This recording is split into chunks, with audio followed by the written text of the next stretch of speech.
சாமி அதே மாதிரி கருங்குட்டி சாத்தான் வச்சு நீங்க நிறைய பூஜைகள் பண்ணீங்க, நாங்க அதை பார்த்துருந்தோம்.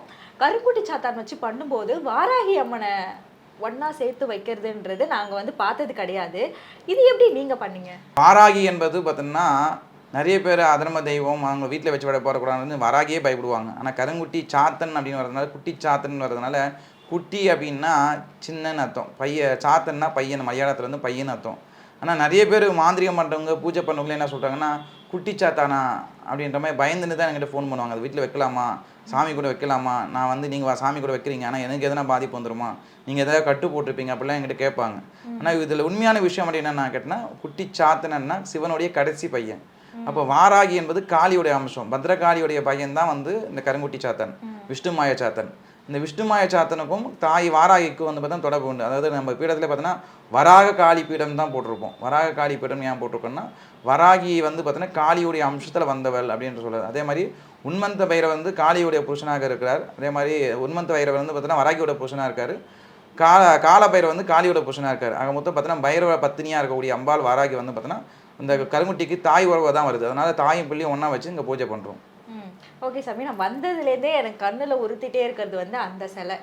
அது என்ன காரணத்துக்காக அந்த சிலையை நீங்கள் வச்சுருக்கீங்க? ஏன்னா எந்த கோவிலையும் இவ்வளோ வித்தியாசமான சிலைகளை வந்து நாங்கள் பார்த்தது கிடையாது.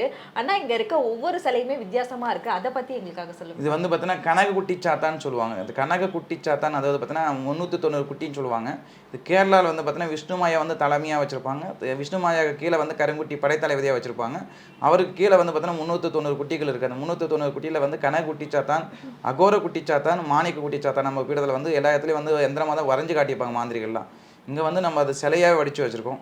அதே மாதிரி நீங்கள் வரல நம்ம யூடியூப் இதில் பார்த்தீங்கன்னா நிறைய விஷயத்தில் பார்த்தீங்கன்னா முதல்ல கருங்குட்டிக்கு அந்த ரூபம் அமைச்சது யாருன்னு பார்த்தீங்கன்னா ஹிஸ்ட்ரி எடுத்து பார்த்தா நம்மளுக்கு தான் வரும்.